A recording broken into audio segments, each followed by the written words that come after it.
Hello, investors. It's Don Vandenbord, a senior portfolio manager with Revere Asset Management. Today is Friday, October 1st, 4:43 p.m. Eastern Time. Coming to you with the big show, the Friday edition of the Revere Market Insight video, where we take a look back at the prior week, take a look ahead at what's important for next week, and update the world famous 21 over 21 leaders list. Lots going on this week, very volatile week. Let's get right into it. State of the market, we're in a pullback. Check over here the trend gauge. We downgraded leaders this week to neutral from up. We also downgraded the short-term trend from neutral to down. And last week, the medium-term trend was downgraded from up to neutral. Long-term, we're still okay, above the 200-day moving average. The market does not get into serious trouble unless the indexes break their 200-day moving averages. So that's why we invest across 3 time frames when we're fully healthy and fully in an uptrend across all three meaning short term. We're taking a look at where the indexes are versus the 21-day exponential moving average. Medium term, that's the 50-day moving average. Long term is the 200-day moving average. We're somewhere in here, down around the 100-day moving average, which is obviously longer than medium, shorter than the key long-term moving average, but it's a natural spot for indexes and some stocks to rest should they break their 50-day moving average, and that's where we are on most of the indexes. And when we review the facts here in a minute, you'll see that we had a key undercut and recovery of the 100-day moving average today. So let's go on to what just happened. We're going to call this attempted rally day 1. What does that mean? It means that for now we stopped going down. We undercut a key level, but we reclaimed it and showed some strength. And now what we're looking for is follow-through strength over the next couple of days, next week, and looking for leading stocks, some of which have held their 21-day moving average just fine, while others have been decimated.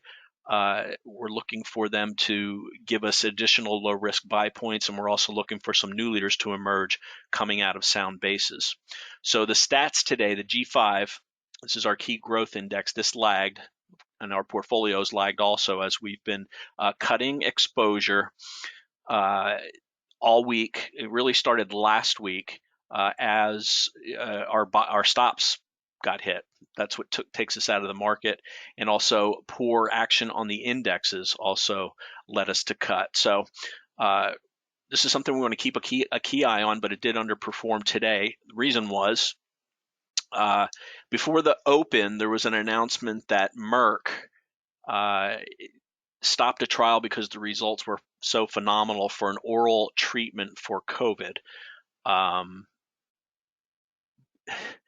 And really what happened today was a lot like what happened in November 2020 when the efficacy of the vaccines was first announced. So some of the reopen plays acted very well. Some of those are emerging in as possible leaders for the next leg up should that happen. That also coincided with tech weakness as the money really didn't flow into tech stocks. Tesla was down on the day, Apple up less than 1%, Amazon was red, Nvidia barely positive. Some of the big tech leaders just no power to them. One thing the market did have going for it today is the recent headwinds of the dollar and rising interest rates did not occur today. The dollar down slightly, not a whole bunch, but interest rates also down slightly. So those headwinds not in effect for today anyway. So you can see the G5 up 0.6%, S&P 500 up 1.2%, NASDAQ 0.6%, Dow up 1.4%, midcaps up 1.6%, Russell up 1.7%. Oils and financials led today, along with basic materials had a good day, and industrials also. Tech on a nice comeback. Utilities continue to underperform in healthcare. A lot of big healthcare stocks like Moderna, BNTX took it on the chin with that announcement. Meanwhile, Merck gapped up 8%. So let's get into some market facts here as we review the charts. But first, let's go through the team here at Revere. You're interested in an approach that will keep you from catastrophic losses as you approach retirement. That's really what we're here for. You'll never get 2008'd. As a client of Revere, we follow technical signals to get our clients out of the market, and we follow the same technical signals to get back in when it's time. Our process is set up so that we maintain pace with the market, slightly outperform during strong growth uptrends. We saw this in 2020. During sideways markets, we'll lag a little bit as rotation happens out of growth stocks and into some other sectors out of favor. But in a big bear market, we will strongly outperform as we're experts at protecting capital when the market is not in our favor. If you're interested in this approach, give us a shout. You can email Dan, Tim, Hunter, Muriel, Alex, or Don at revereasset.com, or call 855-REAL-WEALTH. That's 855-732-5932. So we wrapped up a tough month in the market, down on the S&P 500 about 5%. Let's see, 4.8%.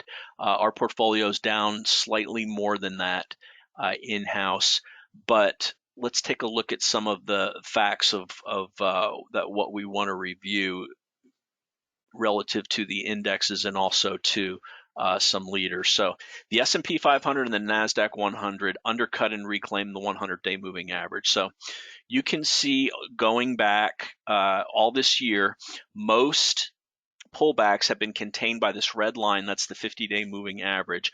Only once at the end of February, beginning of March, did we undercut the 50, but we held the 100-day moving average. Now, fast forward to this correction last week on a Monday, we undercut the 100-day moving average on a big gap down, reclaimed it by the end of the day, spent the rest of the week rallying up into resistance. That's the 50-day red line and the green line, the 21-day. And the 21-day has now cut through the 50-day. That's a bearish cross. And then this week, big gap down on Tuesday. Tuesday was the rough day this week. And we held the 100-day there, inside day on Wednesday, broke hard on Thursday underneath. Another undercut on Friday of the low, but then a nice rally. Remember, we had a gap up on this Merck news. We sold off immediately throughout the day, undercut yesterday's low, but by the end of the day, rallied back to reclaim this 100-day moving average. So this is rally day one on the NASDAQ 100. Let's take a look, or sorry, on the S&P 500. It is on the NASDAQ 100 too. We'll get to that in a minute. Here's a 5-minute chart. You see the gap up here and then the immediate sell-off. When we broke yesterday's low, we hedged our index longs a little bit. Most of that hedge was taken out by the end of the day. We sold it for a small loss. We're willing to take small losses to prevent catastrophic losses. Taking small losses is a hallmark of a successful trading plan and investment plan. You simply can't compound capital if you're big majority of your capital goes goodbye. So you can see the strong rally into the end of the day. The last half hour gave up a little bit. Let's blow this out a little bit on a 30-minute chart. You can see some key levels here. This 43.50 had held earlier in this week with the gap down. Again, we broke it, but then reclaimed it. And this is 43.45 is actually where this 100-day moving average is. So you can see us playing around that area here on the S&P 500. NASDAQ 100 also undercut and reclaimed. Let's take a look at that. Same situation. Undercut the 50, rallied back up into the declining. When moving averages are declining, they typically provide more resistance. So it was a natural to rally back up into the declining 21 before rolling over again, and then sat on by the end of the day Thursday, the 100-day moving average, and then undercut it and reclaimed it today. So another undercut and reclaim on a major index, and this corresponded with certainly some rotation, as I referenced.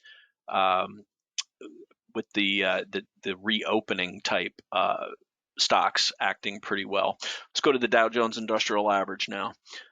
This has been showing relative strength all of this week, but was already under the 100-day moving average, and it actually acted as resistance on the rally. So we're looking to see if the Dow gathers strength. Let's go back here to last November.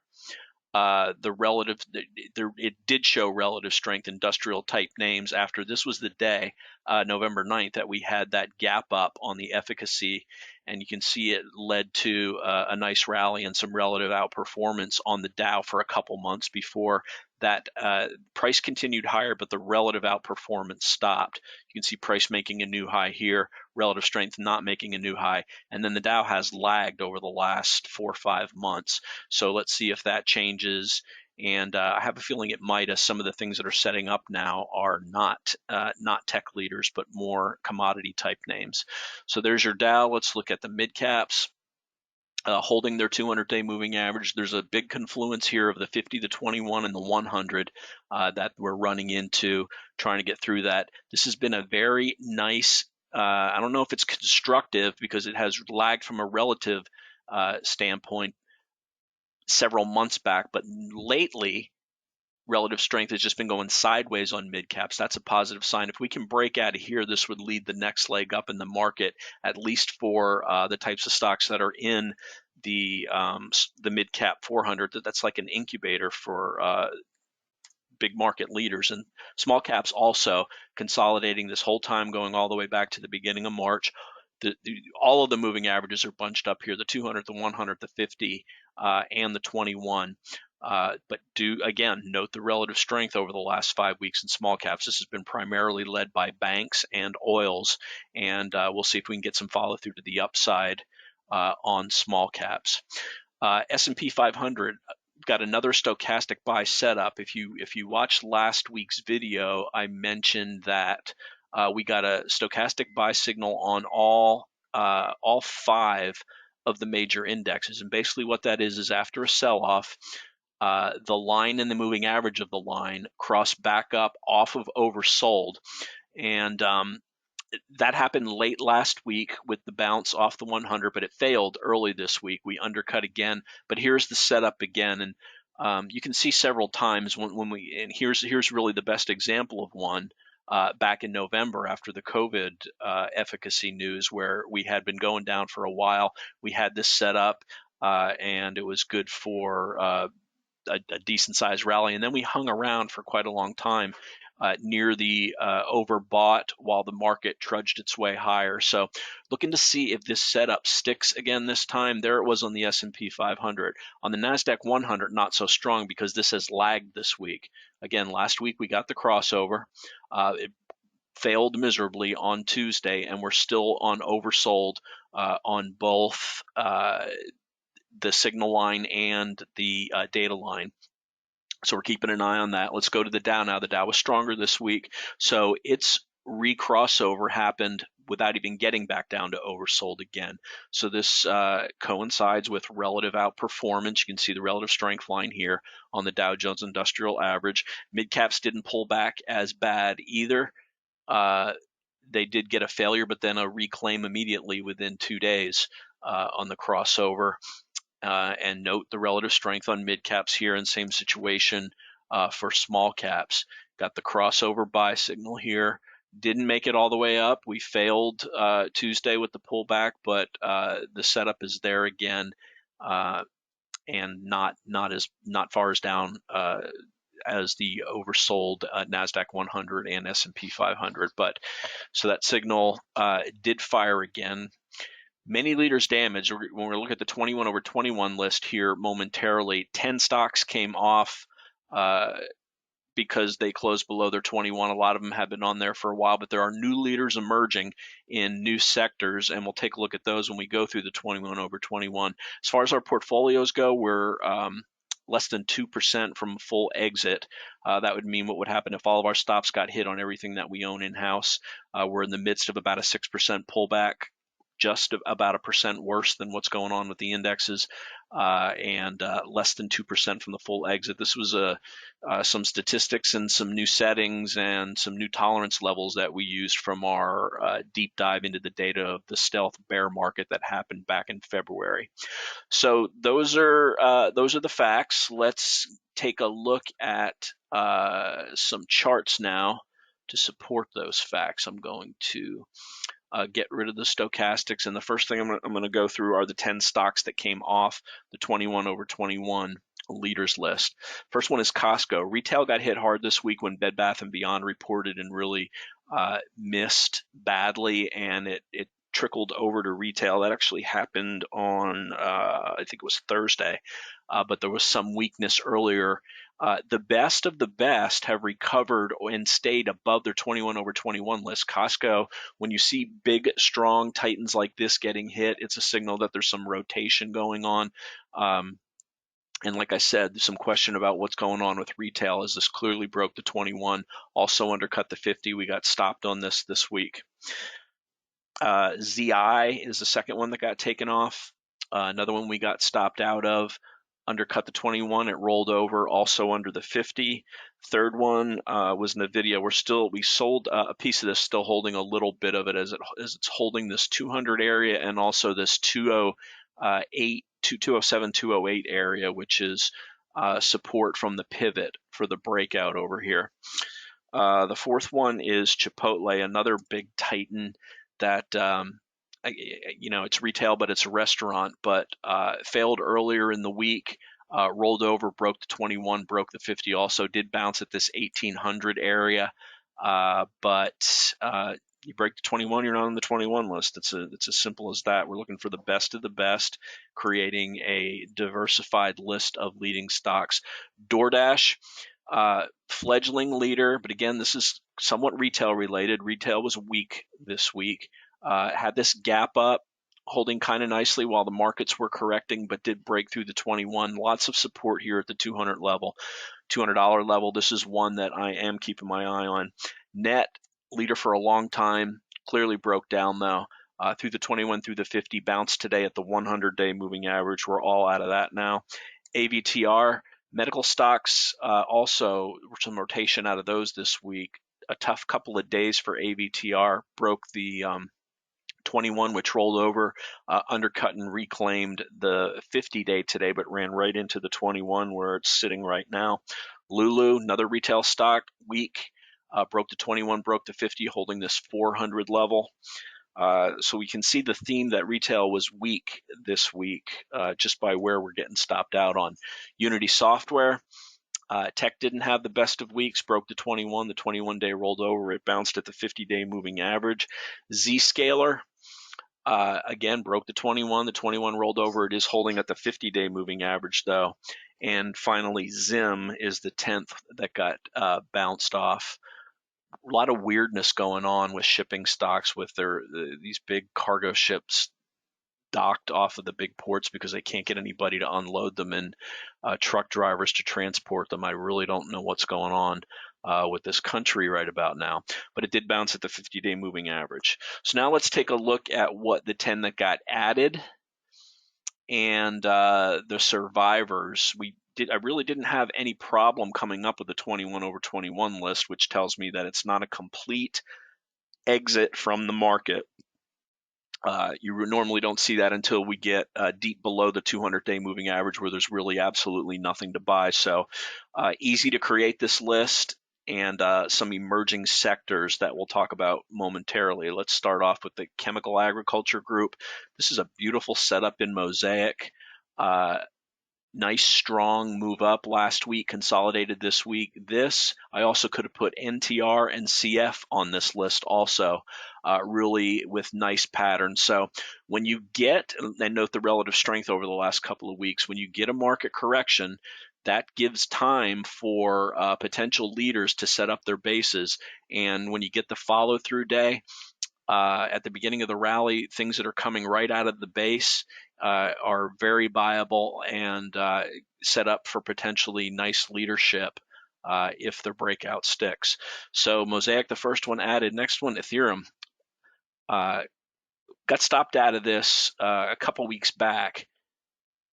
And ETA, all crypto was really strong this week, which is kind of counter to what happened with the market. Normally they are in strength, but the last quarter of the market, the last quarter of the year, very similar to what happens in stocks, is typically a strong time for crypto. And Bitcoin and Ethereum closed the week very strongly and got back above the 21. I want to keep an eye on this for a possible entry. I mentioned financials were strong, particularly banks, SBNY, very nice setup here. Bounced off its 50-day moving average, reclaimed the 21, consolidated for a week, and then moved out today. Palo Alto, this is really the survivor. Several of cyber stocks have broken their key moving averages. This is one that certainly hasn't and has been exhibiting relative strength since its big gap up on earnings. About 6 weeks now, it's been trending higher. With the correction in the market, came back nicely on lower volume into its 21 and bounced.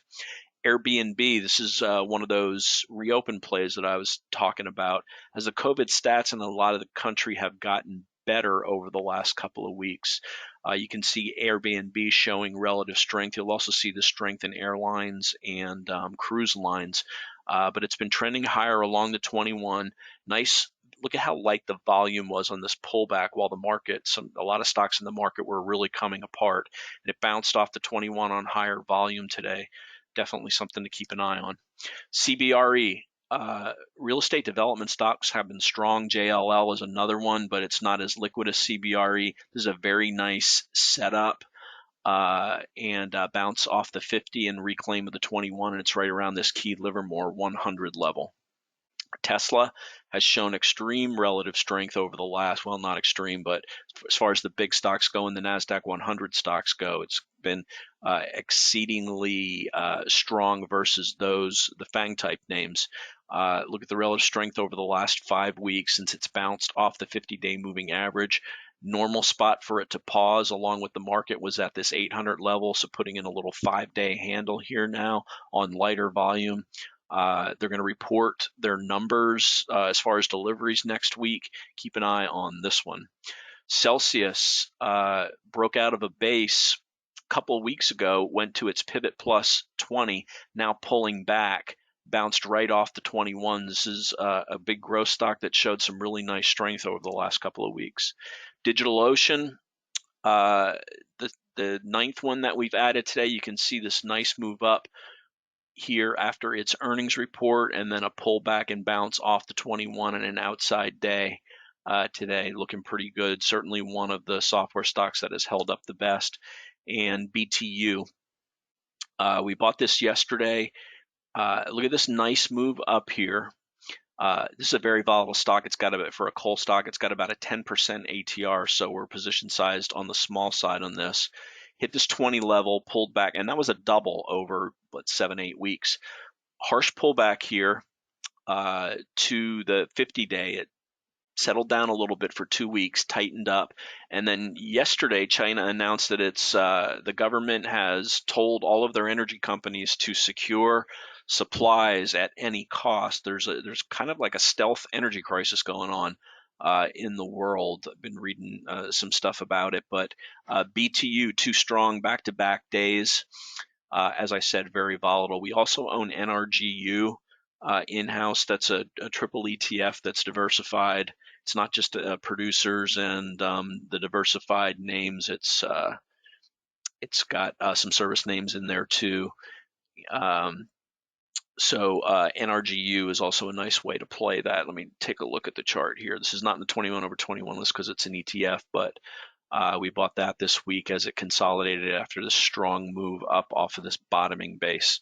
So BTU, now let's go to the 11 that survived last week. So these are the strongest, the survivors, the strongest of the what was left of the 21 over 21 list. Snapchat, failed breakout, pulled back this week, but did reclaim the 21 by the end of the week. Bill, we got stopped out of this when it undercut the 21 and also had a secondary. That secondary was at 272. It reclaimed the secondary level and the 21 today. Watch that key 272 level, should act for support if the market continues to try to recover.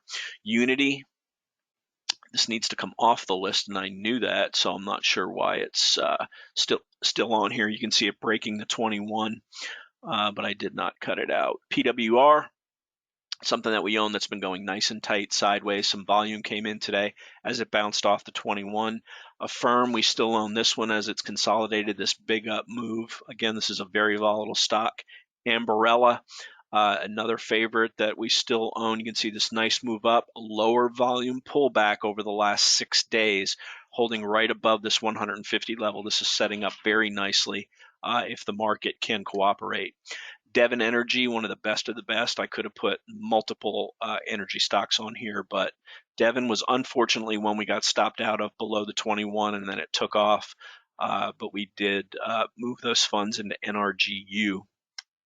In mode, very volatile, undercut of the 21, tested and held the 21 today, and they've also got a 2-for-1 split that took place today as it bounced off the 21. Upstart, another one we're holding. Very strong uptrend, first pullback in touch and test of the 21. It held right below the 300 level. Dexcom, another one we got stopped out of when it broke the 21 this week, but it did reclaim the 21 by the end of the week and is sitting right there. And Datadog, another one unfortunately we got stopped out of this week, but that doesn't really bother me. We've got to maintain our discipline. Our discipline is to, if the market's correcting and our stocks break the 21, to get out of them and regroup, find the best of the best, and then after we sell them, if they recover, then they're considered one of the strongest of the remaining leaders, and we can look for another low-risk entry point in them. So Datadog did survive. And I've got a list here of some stocks, and what are we going to add? How about American Airlines? This is one that just didn't quite make the cut. I'll make this number 21 since I missed taking Unity off. And you can see, again, it's a recovery play. Over the last 2 to 3 weeks, strength in this name, pull back to the key moving averages, and some volume came in today as they bounced off those moving averages. So American Airlines will be number 21, and that's going to wrap it. So let's summarize what we want to focus on next week, and that is very much holding this 100-day moving average and bouncing around it, staying within 1% of it for a couple of days would be fine. We certainly don't want to undercut that, where we are 5% away from the 200-day moving average. And as I mentioned, our portfolios, we will be all in cash. We're less than about 2% from all of our stops being hit. So on the NASDAQ 100 and on the S&P 500, we're focusing on this key 100-day moving average and Friday's lows. That's going to wrap it. As always, I'd like to hear from you. I'm on Twitter at @DVandenbord, email don@revereasset.com, phone 855 Real Wealth. Wrapping up the week ending October 1st. This is Don Vandenbord telling it like it is. Thanks for listening and have a great weekend.